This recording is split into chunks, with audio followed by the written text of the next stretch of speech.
Hey, do you enjoy singing? How about we spend this December making time for it, reflecting on the season and singing the songs that come with the season and developing a deeper relationship with our bodies and our singing voice so that singing feels better than it ever has?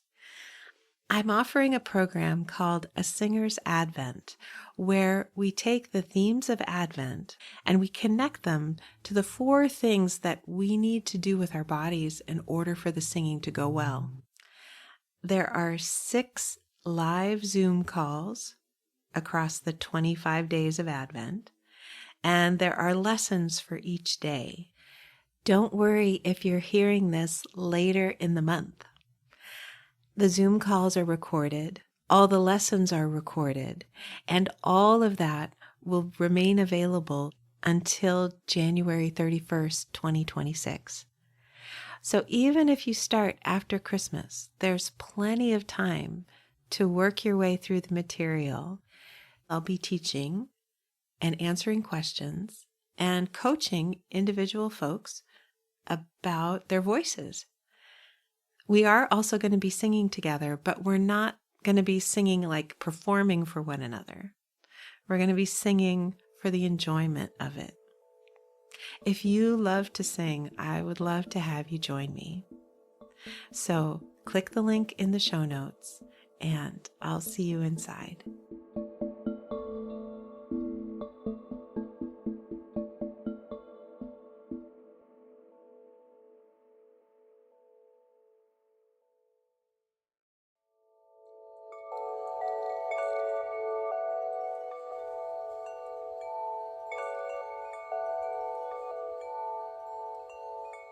Your voice is unique to you.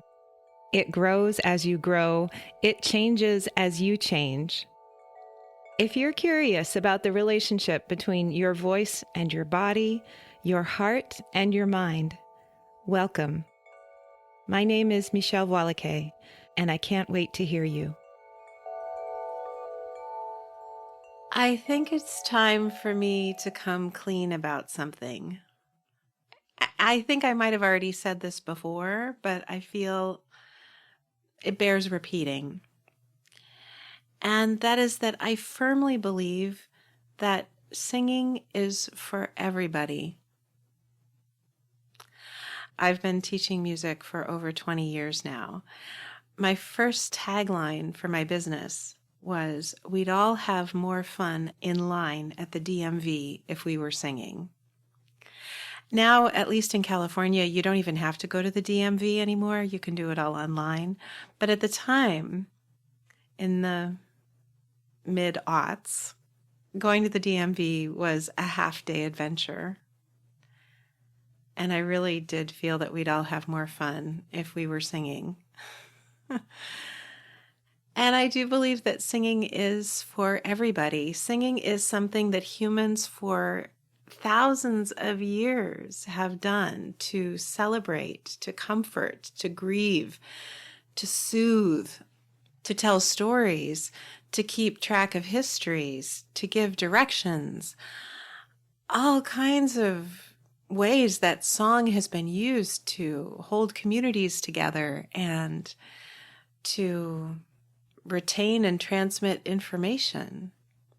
It's just infuriating to me now that we have a culture where people think that if they're not a professional, they should be embarrassed about their singing. It just makes me really mad. I feel like there are many, many more people trapped silently, feeling ashamed for no good reason than there would ever need to be.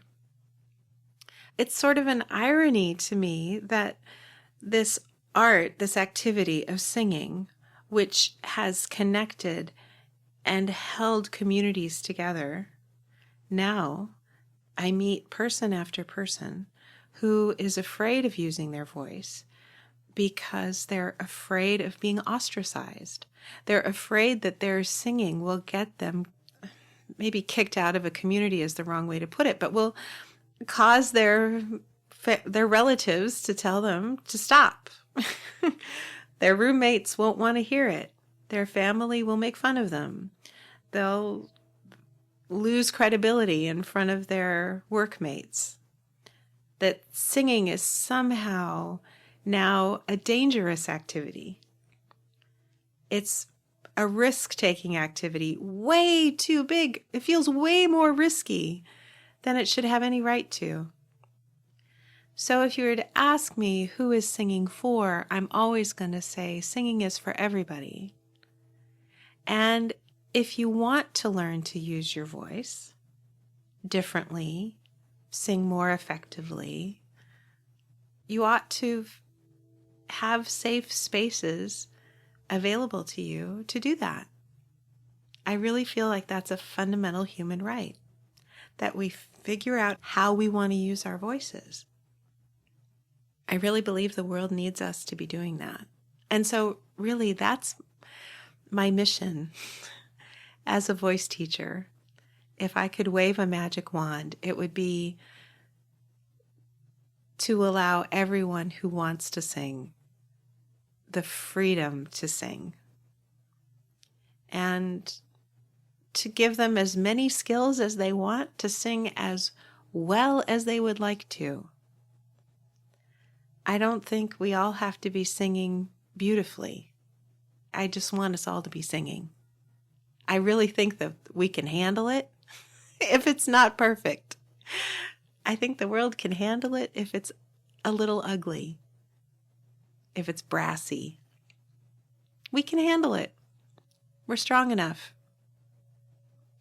Singing really is for everybody. I want everybody who wants to be singing to be singing. So, in a way, to that end, I'm teaching a program, a class right now called A Singer's Advent. Advent is the time of the year where we're counting down to Christmas. It's the 4 weeks before Christmas. And in the Christian tradition, each of those weeks has a different theme that we're supposed to meditate on in order to prepare ourselves for the miracle of Jesus' birth. I am not a Christian. I'm using we in a very general way here.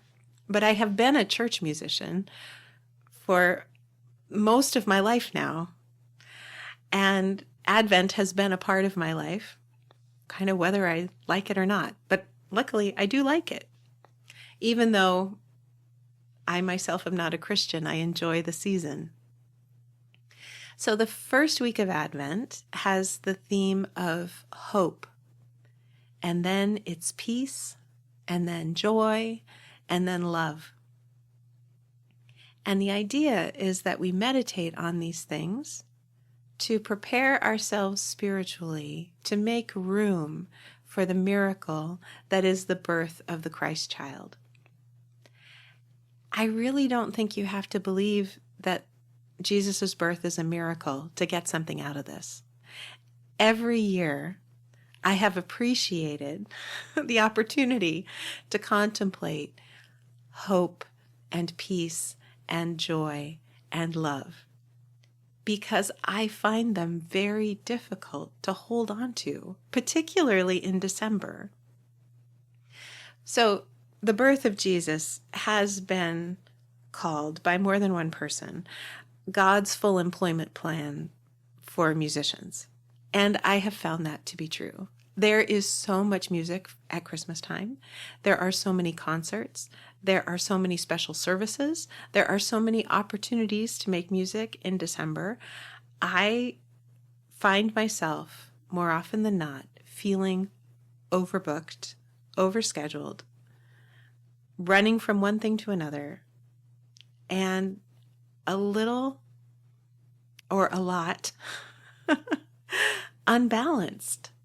December rarely, of all of the months of the year, if I were going to pick the month that feels the most unbalanced, it's going to be December. in terms of, the balance of work and rest, balance of joy and stress. Yeah, and maybe you can relate. I think you probably can, even if you're not a musician. I think December for a lot of people is the most unbalanced month. And so it's particularly lovely that this is the month when we're asked to contemplate these higher ideals and to try to make them real in our heart. I think the work of Advent is right on time. Because at almost any other time of the year, I don't have a hard time slipping into hope. I can find joy pretty easily. Love, pretty solid with that. Peace, I can get there. On a really hectic December day, no, those are all going to feel really far away. And so my thought about developing this program called A Singer's Advent was, could I, the hectic, scattered church musician, could I arrive on Christmas Eve feeling ready for Christmas? Meaning, feeling ready for a miracle, ready to be filled with awe, with wonder, ready for that beautiful, silent moment at the end of the last worship service, where you can just feel how everything is holding its breath. Everyone's holding their breath, and you're on the cusp of something. It's almost like you can feel the earth turn. It's so moving. It's such a beautiful moment.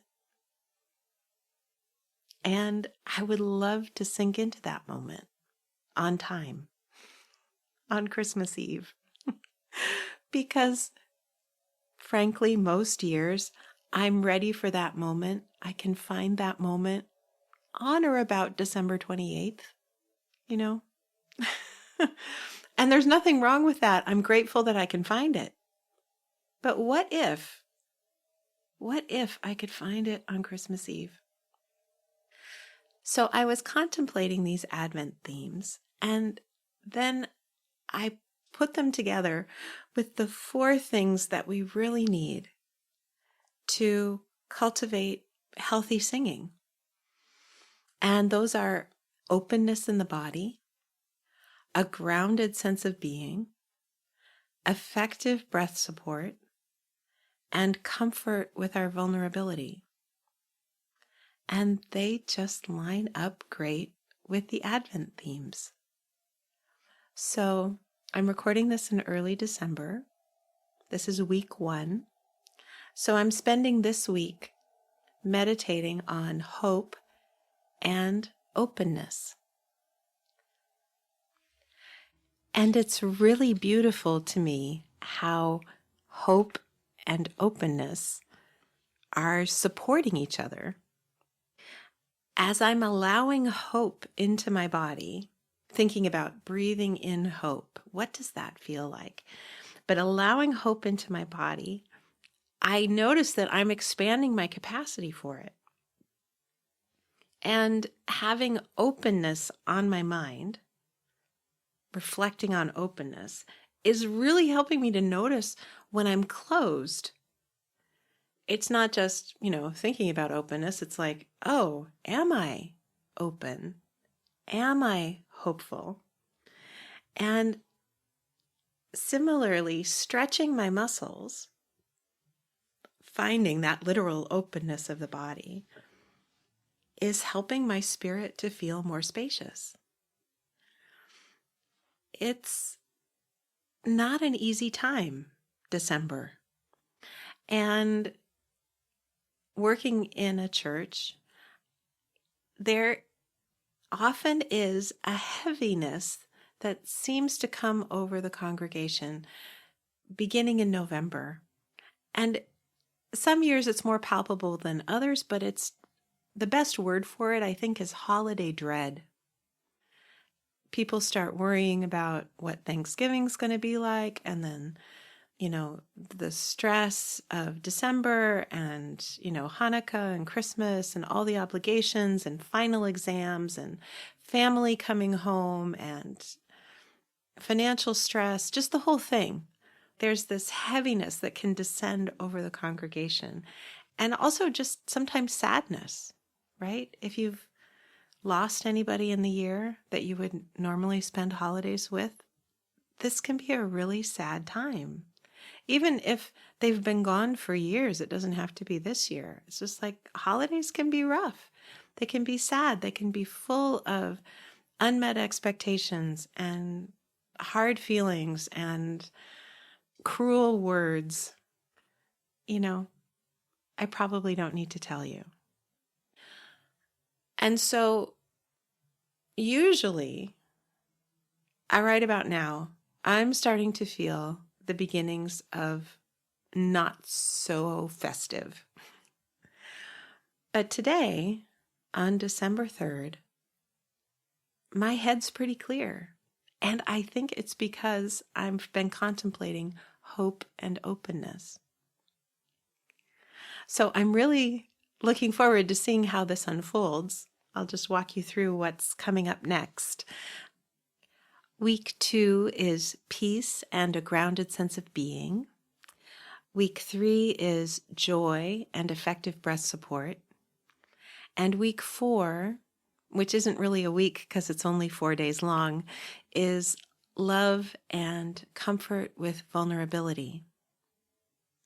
And so what's happening inside the course is for each week there are 7 exercises, one for each day, but you don't need to do an exercise every day. You can do them in any order, and you can do as few or as many as you want. But they're there to support you with the vocal theme of the week. So this week it's openness. So there are 7 exercises or explorations that you can do to explore openness in your body. And so the same for the other weeks. And then there are 6 live calls on Zoom where I teach for a little bit and connect the 2 themes, the liturgical theme and the vocal theme. And we do some singing together, and I can answer questions and help folks if they're feeling stuck, and provide feedback on how their singing is going if they like that. The calls are all recorded. So even though we've already begun, we've had our first call. By the time this is released, we'll have had 2 of the 6 calls. But that's not a reason not to join us, because you can get so much out of the replays and so much out of the material that's there and the lessons. And all of this material is available through the end of January.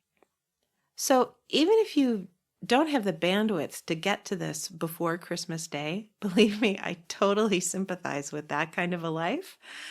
You still have plenty of time to go through it before access expires at the end of January. And, contemplating hope and openness and peace and a grounded sense of being and joy and breath support and love and vulnerability, there is no bad time for that. This is work that can serve you throughout the year. And you have the opportunity to make amazing vocal progress, I think, during this time. The exercises, the daily lessons, are all under 5 or 6 minutes, but they're not cheap. They're concentrated doses. This really is information that you can use and that you will use again and again and again. I'm really teaching foundational principles for singing well. There's not a lot of fluff in this program. And of course, there are just tons of Christmas carols. So there are different carols for every week. There's a resources section that has lyric sheets and a link to sheet music resources online, a big YouTube playlist with versions of the songs that I think are easy to sing along to. So there's a lot of opportunity to sing and to reflect and to wonder and make connections and to contemplate and to embrace the best that this season has to offer. If I haven't said it directly, I think the best thing about this season is that it's dark and it's cold and everything can slow down. We don't need to run around like chickens with our heads cut off. We really don't. There is another option. There is another way to be at this time of year. And I'm pleased that this program is connecting the dots for folks between a hobby that they really enjoy, or maybe that they're picking up again for the first time in a long time, or maybe picking up for the first time at all, like connecting singing to how we feel otherwise, connecting singing to the spiritual part of our life, connecting singing to our emotional well-being, and letting them each support the other. So that's what's up right now. There's a link in the show notes to join a Singer's Advent. And if you're not already on my email list, please get on it, because I'm writing about this to my email list too. So even if you're not enrolled in the program, it's what I'm talking about right now in my emails. There's one other tidbit that I'd like to offer. This week, the BBC published an article about all the ways that singing is good for your health. And my singer friends, we've been sending it around to one another, and, we're reading it and going, well, yeah, duh. We knew that. But I'm putting a link in the show notes to it for you in case you just need a reminder, some encouragement. Singing really is good for your health. The article goes on and on and on because there have been so many studies.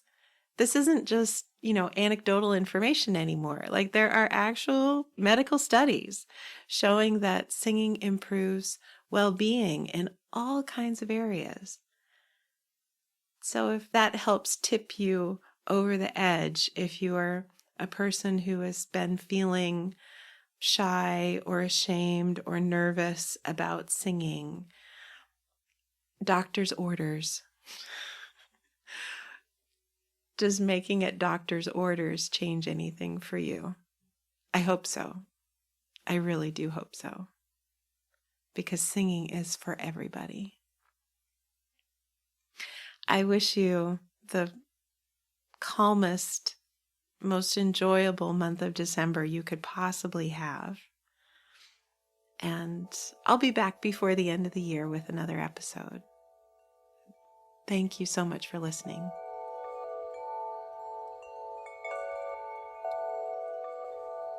If you enjoyed today's episode, please rate and review on Apple Podcasts or wherever you listen. Every positive review helps new people find the show. Subscribing ensures you'll learn about new episodes as soon as they come out. If you have a question about singing or speaking or being, please send me an email at letters@mvmusique.com. That's letters at M as in Mary, V as in Victor, MUSIK.com. Transcripts and show notes are available on my website. You can subscribe to my newsletter there too.